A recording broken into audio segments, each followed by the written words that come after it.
Hey Clashers, more and more top players are switching currently to the new Flake equipment for the Royal Champion, and the same goes for the rank 1 player. So I thought, let's watch a couple of his attacks and maybe we can break down on why top players are prioritizing this new equipment so much. And for that, we're going to take a look at a couple of the attacks of the rank 1 player Mammoth. He is as well playing his other account Hawk, which is right now sitting in the rank 1 position, and let's learn and let's watch how he's actually utilizing not just the synergy, but as well the equipment, how much value he is going to get.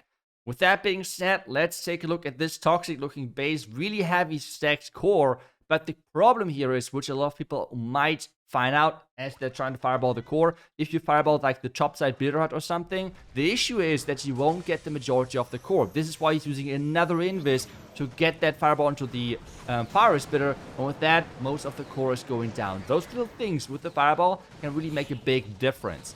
Now, the next key step for his warden is to somehow get a cut within this ring, which means get those two defenses, the ricochet cannon and the X-bow. If you can take those out, he is good to go then with starting his Meteor Golem smash. Before that, it is a little bit risky because then troops might split and this could cause a time issue or over a power issue. He's even investing in the rage because usually with so much power gone off the core, power is not really your issue. It's all about keeping your troops on in one direct path, and as well at the same time making sure that, well, time is not the biggest issue. So having the rage nice and early is a clutch thing. Using the invis to keep the warden alive, now using the king and some more meteor golems, and you will see him doing that a lot of times. Splitting 2 meteor golems to create funnel with the king. The reason why it's important to use 2 here is because how this splitting and merging works from those meteor golems. And this is as well why a lot of pros and top players are using 5 instead of 4. The reason here is that you can have meteor golemites, or like the smaller ones, merging with meteor golemites from other meteor golems. So, the example, the 2 flanking meteor golems are throwing their half into the next defense, and this means 2 of those meteorites are staying back, even though it's from 2 different meteorites from 2 original different meteor golems, but they can still merge together and throw themselves then again. And this is why it's like snowballing into a lot of throwing and merging and everything, and this kind of where the strategy is really strong. At this point, where I was just talking too much, we even missed the Flake equipment, but this is really the thing here.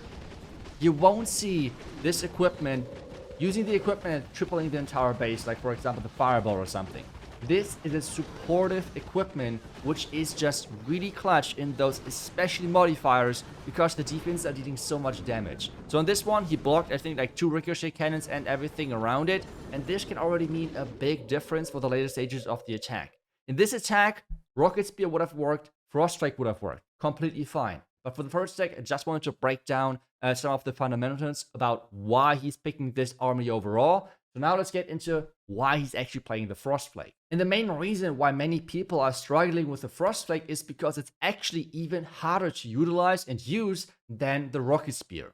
The reason for this is with the Rocket Spear, as soon as you see your Royal Champion about to go into a lot of damage, you just pop the ability and she's going to stay back and throw the damage into the base. Which is a great supportive tool of like taking down damage. At the same time, you're turning your Royal Champion into a really strong artillery where she can, over a long distance, fire those Rocket Spears into the base. But sometimes you even need more support because, let's be real, not every time you will figure out, okay, this is now the moment where you have to press the Rocket Spear. A lot of times, even pros, losing her within the battle, and this means at the end of the day that you might have to use another invis and so on. With this other, now with the Frostbite, with the other equipment, the more important thing is about the timing and placement of the Royal Champion. You can see here already, he has not deployed the Royal Champion just yet.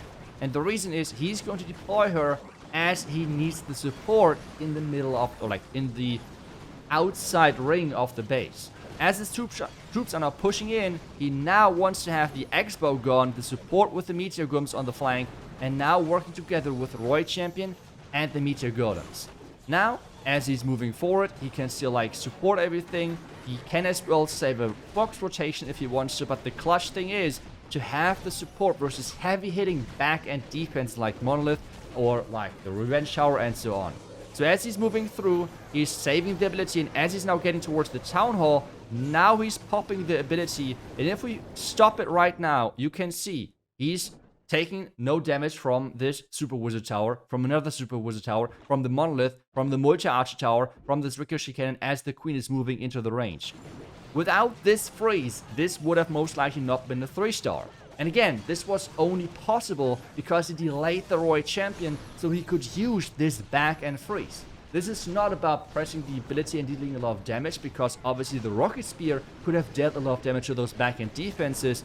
That's right. But at this point where the damage has been dealt and the defenses are going down, this is where his army most likely would have been gone already. And you can see, this is not the biggest overkill or anything.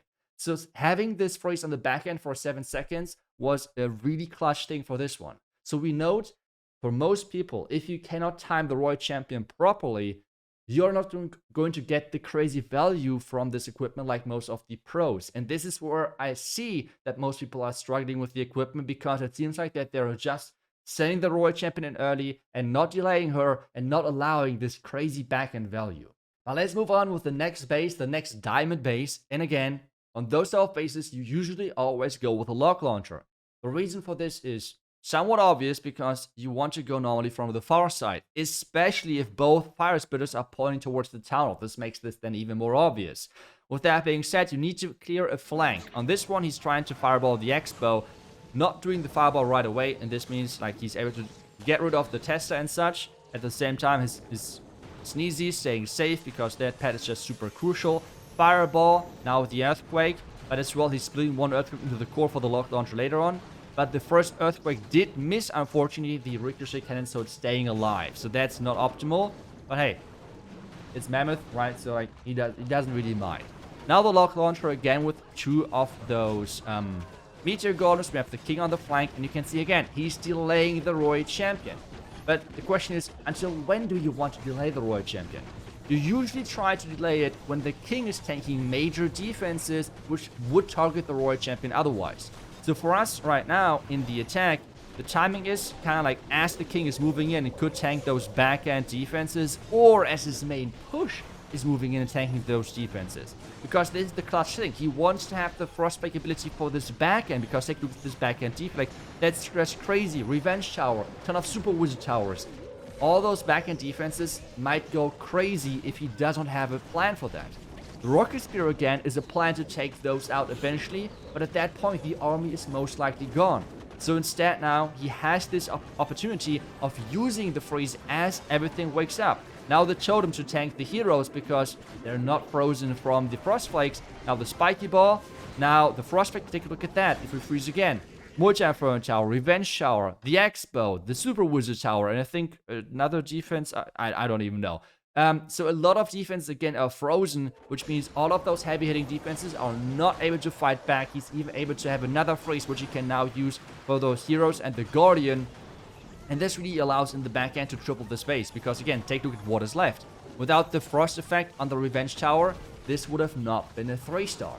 And this is really the big difference, and why pros are using it more and more on high legends. But I feel like the bigger casual part of the community thinks that this equipment is just literally trash. It's just really bad. But it's coming down to how you utilize the Royal Champion and how early you might lose the ability. This is all about planning ahead, and this is why this equipment is harder to use, even though it might seem in the first place, hey, you just pop the ability, you get the value, that's it. No, it's all about the timing. You want to have it on the back end, because you could say, oh, just use another freeze or something. Well, you're limited on the spells. You cannot always just bring another freeze or another totem or something for the back end. Sometimes you have to use those things on the beginning of the attack, so you cannot save it always. This is the key thing here. But as we're looking at the last attack now, I really want to highlight as well. I want to just showcase how the pros are playing the game. Do you have to play it like the pros? For sure not. No. I was in the beginning, for example, when I started with the strategy, using the Hog Rider puppet, just for the sole purpose that it was the easiest equipment for me to utilize while still getting somewhat decent value. Was it the strongest? No. But again, this was just fitting for me and it was somewhat working, so why would I change? For this one, it's the same thing. If you feel like in your tests so far the Frost Flake did not perform well, don't use it. All I want to do is just showcasing what the top players are doing right now, so people are not surprised later on like how strong this equipment actually is. I just want to remember with what happened to the snake bracelet, for example. A lot of people said, oh, this equipment is trash, and then at the end of the day, they were surprised that so many pros are using it. And by now, it is just completely normal meta. The same thing is for the Frost Flake. I just want to show you how strong this is, what the potential looks like, and why so many top players are using it now in different army compositions all over the place. Just to bring some awareness. If you feel like still this equipment is not good, don't worry. That's completely fine. Don't upgrade it. Prioritize other equipments. No problem with that, okay? It is like, that's completely fine. I feel like people are always thinking like, oh, iTzu wants us to use this equipment. No, this is not the purpose of the video. I just want to show potential. And then, because especially the equipment is somewhat hard to use, it's up to you to see if it's fitting your attack style, fitting your armies, fitting overall you. And that's the thing. For this attack, now back to the attack. Let's see if it like with this final attack he gets some value as well. Yes, he laid the Royal Champion again to make sure the king is in here. He even pops the king ability early so he can overtake the Royal Champion again and make sure that he can tank for her, because he wants to have that ability on the back end or within that core. Because now as the Rage Tower is popping, he's going to freeze it. And again, if we freeze this, we have the Ricochet Cannon, which is about to attack the king. We have the Monolith. We have two raged up Fire Spirits. We have the raged up Bomb Pipe. I think, is it inside? But we have the Bomb Pipe. I think it's not inside the Rage, to be honest. But hey, we have the Ricochet Cannon over here as well. So again, a lot of those key defenses which can deal so much damage, especially when they're raged up. So yeah, it is really, really strong. If you can time it well, if you can plan around it, if you're not planning ahead in the attack and know where you want to use it, then I agree with what most of the community might be wrong. I don't know, but I just see some weird comments sometimes. So I guess what a part of the community thinks that this equipment is just not strong. If you cannot plan ahead, I can fully understand why you might think that this equipment is weak or something. But if you can plan ahead, it is literally such a top tier equipment in those attacks, in different attack strategies as well. But that's pretty much it for the video. I just tried to show you some use cases. I hope those use cases were better than what you have seen with some of my last videos, maybe, where you felt like it was not showcased that well. But as I said, just more and more top players are switching to it. If you want to do so, see if you have the ores. If you don't want to do so, that's completely fine as well. Just make sure that you're playing the version of the strategy which you feel the best with, and that's pretty much the end of the story. Otherwise, as always, thank you so much for watching the video. I will see you guys back then with the next Clash video. Until then, see ya, and bye-bye.